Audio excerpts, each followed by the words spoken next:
President of the European Parliament, Mr. Antonio Tajani, honorable members of the European Parliament, distinguished guests, and ladies and gentlemen.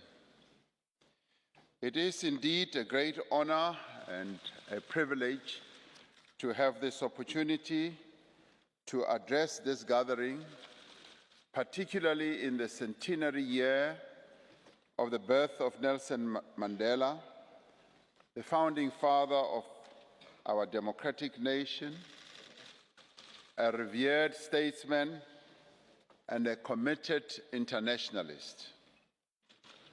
We celebrate this centenary knowing well that Nelson Mandela does not belong to us as South Africans.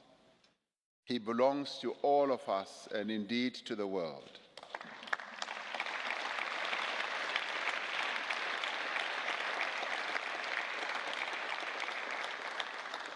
He is one person who, through his life and deeds, proved to all the people across the world that championing human rights, doing what is right in terms of embracing universal values was the right thing to do, and that is precisely what he dedicated his life to.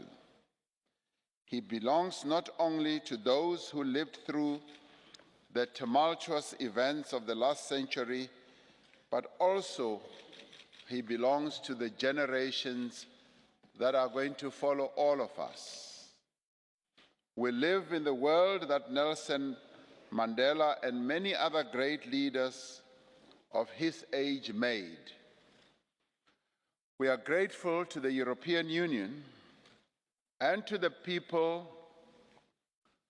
as well as leaders of Europe, for the tributes they have paid in many different ways to Nelson Mandela on the occasion of his birth.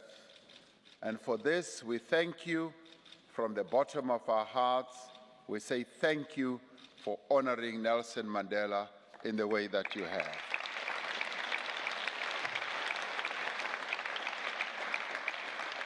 It is indeed a testament to the universal appeal of his vision that he is as revered on this continent as he is across the African continent. We remember with the nations of the world the centenary of the armistice that marked the end of the First World War. We pay tribute to all those who lost their lives in that great human tragedy, including the many South Africans of all races who also fought in that war and who perished on these foreign shores.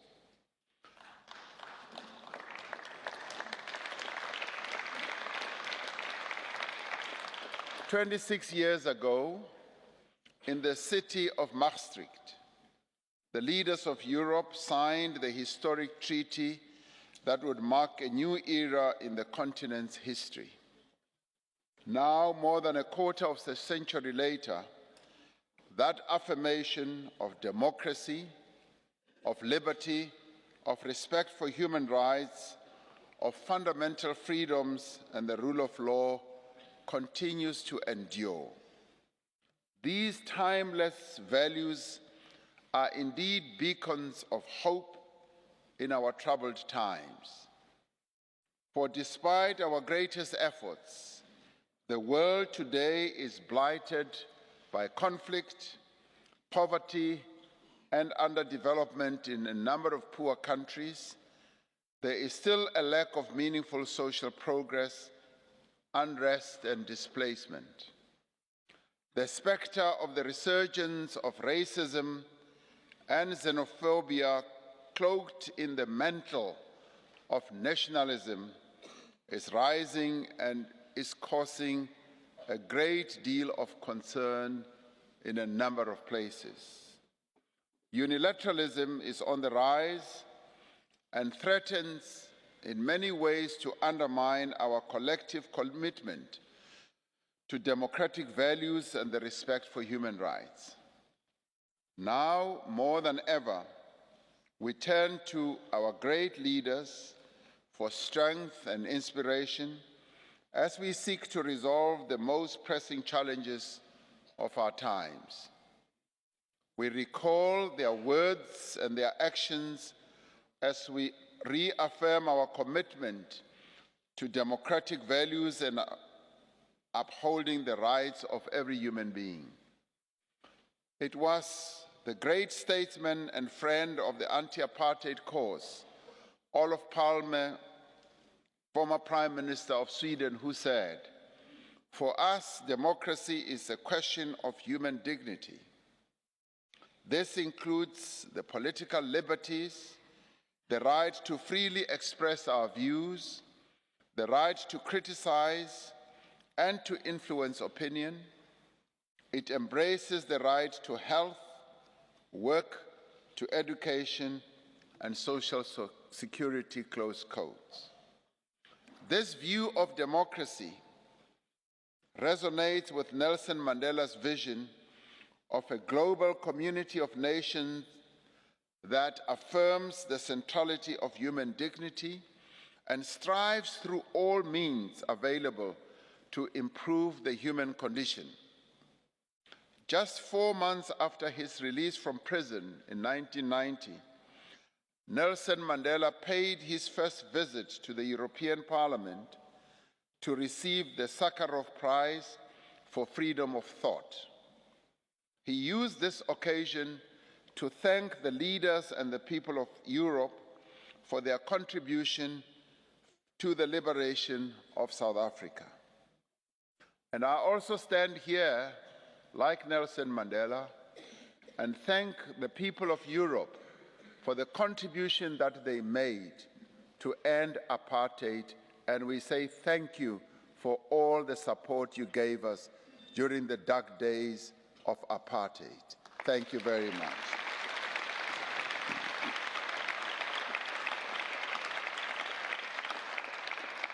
Nelson Mandela also used the opportunity as he addressed this European Parliament to call on the nations of Europe to continue to stand by South Africa as we now sought to rebuild our country. We are here today to confirm that indeed the nations of Europe answered the call that Nelson Mandela made with conviction and generosity.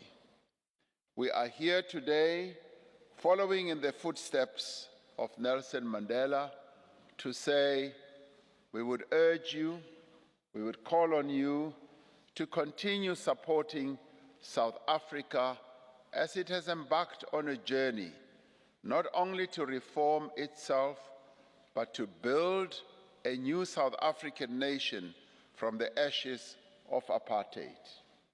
We thank you for continuing to support us.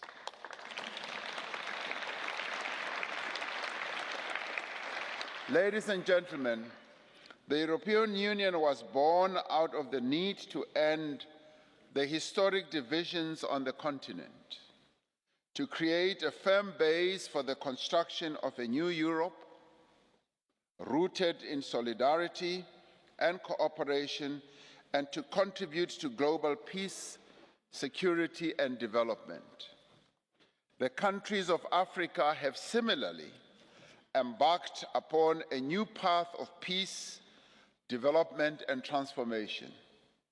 The African Union's Agenda 2063 provides a program for integration and prosperity on a continent that has been raked by division, exploitation, and strife. Nelson Mandela was an ardent advocate for Pan-Africanism, and he believed that the continent could only reach her full potential if her peoples were united. In pursuing this goal, there are many lessons we can draw from the European Union's path to integration, to economic and political union, and to achieving social progress. South Africa notes the tireless work of the European Parliament to ensure that the provisions of the Lisbon Treaty on the eradication of poverty continue to underpin the EU's approach to external development cooperation. Since 2007, South Africa and the EU have enjoyed the mutual benefits of a strategic partnership that continues to play a meaningful role in our country's economic growth. It covers over 20 sectoral policy dialogues on diverse issues from development cooperation, science and technology, health, climate change, trade, education, skills development, to peace, migration, security, and human rights as well. An integral part of this partnership are the interparliamentary meetings between the South African Parliament and the European Parliament. These meetings have indeed played a crucial role in strengthening South Africa's as well as European relations, contributing to a strategic partnership, a partnership that is based on equality, shared values, and issues of mutual interest.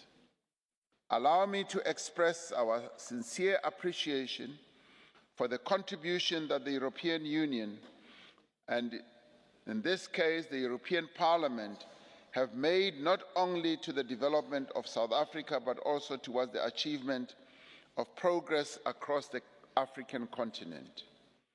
Nelson Mandela led South Africa in its peaceful transition to democracy.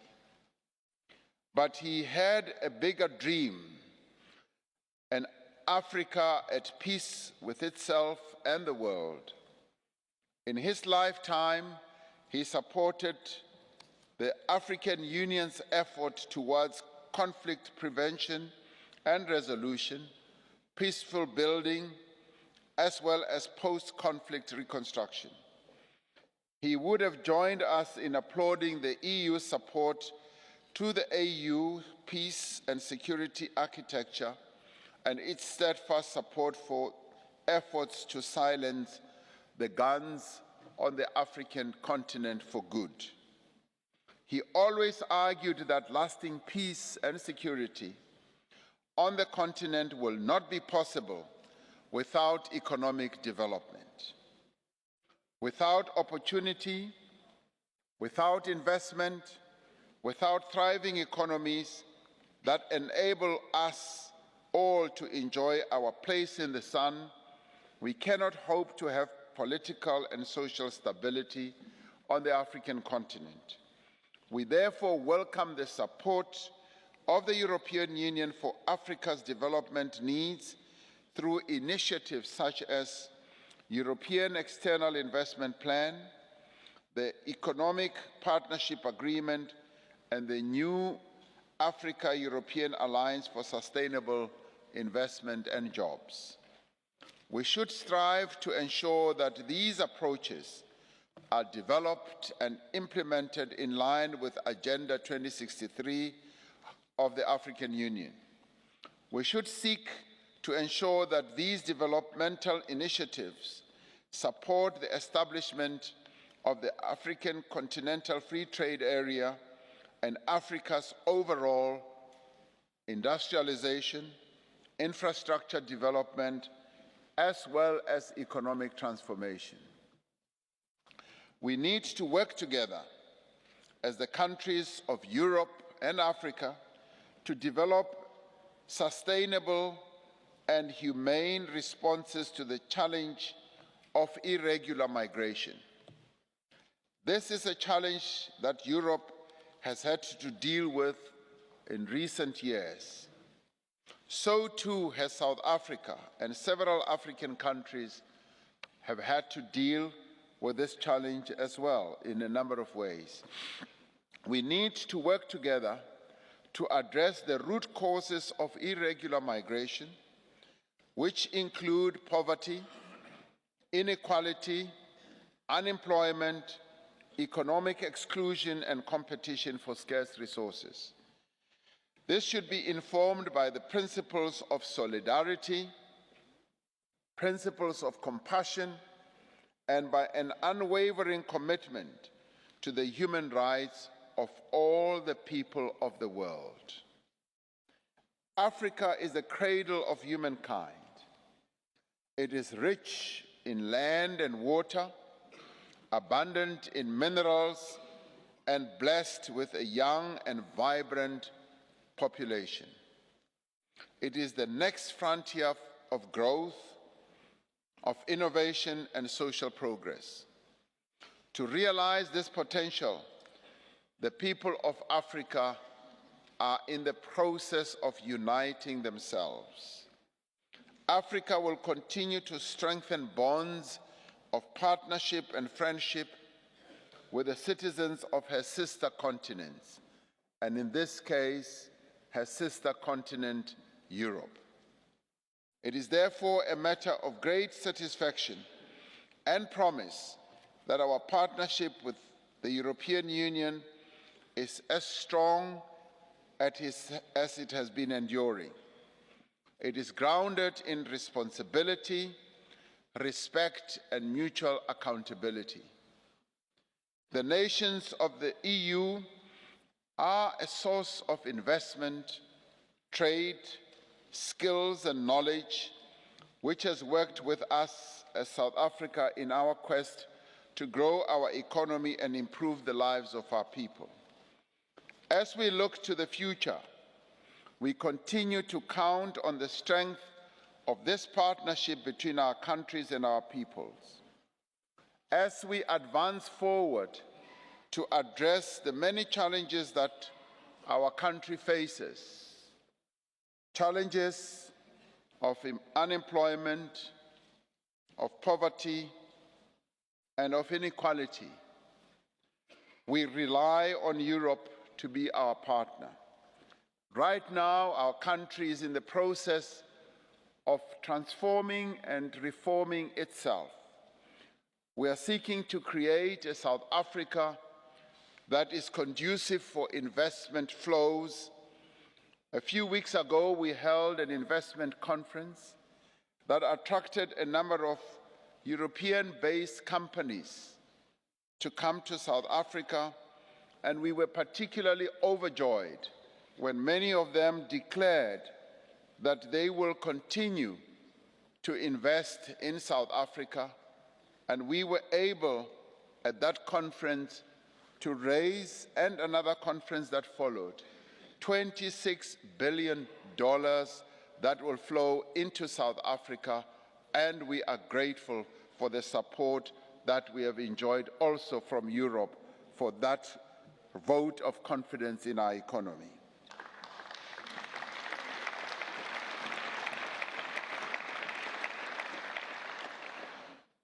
It is this collaboration and partnership that we seek, a collaboration that has bound South Africa and the countries of Europe together in a pact to never again return to the excesses and divisions of the past. As South Africa, we are dealing with a number of issues that have to deal with policies that will consolidate South Africa and make our country more stable. We are in the process of dealing with the question of land reform. Land reform is one of those challenges that our country has had to face over hundreds of years, where the indigenous people of South Africa were denied access to land and have over the years been yearning to have access to land.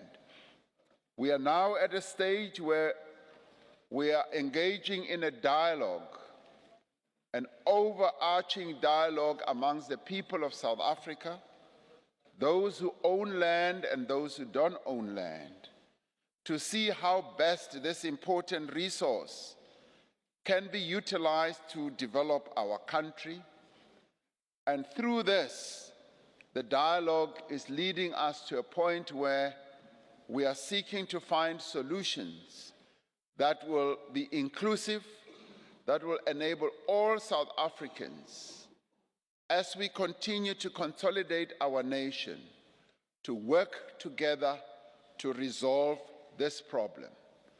We have said very clearly that this problem of land will be resolved through adherence to the rule of law, through adherence to our Constitution, and we will utilize the lessons that Nelson Mandela taught us with regard to resolving problems.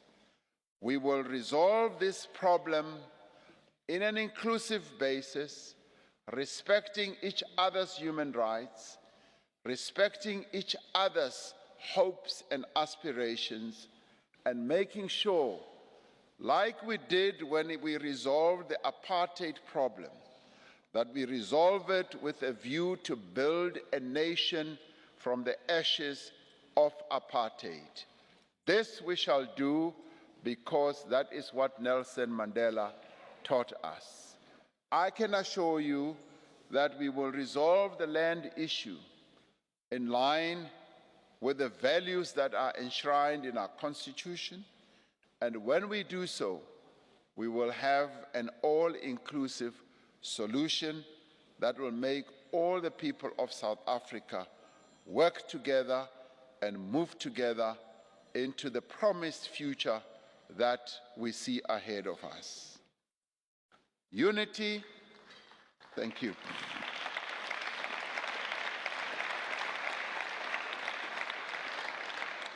Unity and partnership, as well as solidarity, are the principles that have underpinned our cooperation across two vast and different continents, out of dark histories and into a promising new dawn. South Africa, Africa, and the European Union are bound by shared values of democracy and respect for human rights. We share a commitment to the ideals of free and prosperous societies, societies in which all persons live together in harmony with equal opportunities. We owe it to our great forebears, leaders of the caliber of Nelson Mandela, to focus on what unites us and not that which divides us. To focus also on what benefits all of us and not what enriches and benefits just a few. We owe it to the leaders who are our forebears to build a strategic partnership that endures, that flourishes, and that above all else advances the cause of humanity. We thank you for your friendship. We thank you for your solidarity. We thank you for your partnership. And we thank you all for your support and for your continued help in everything that we are doing to rebuild a South African nation so that we too can enjoy the type of progress that you as Europeans have achieved. Thank you very much.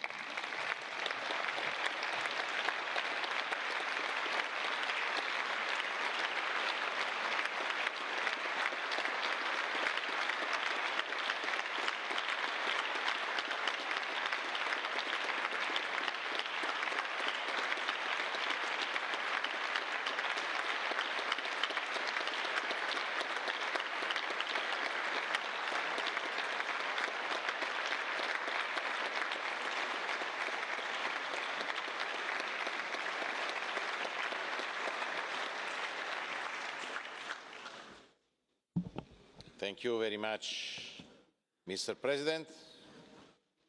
The message from the European Parliament is very clear.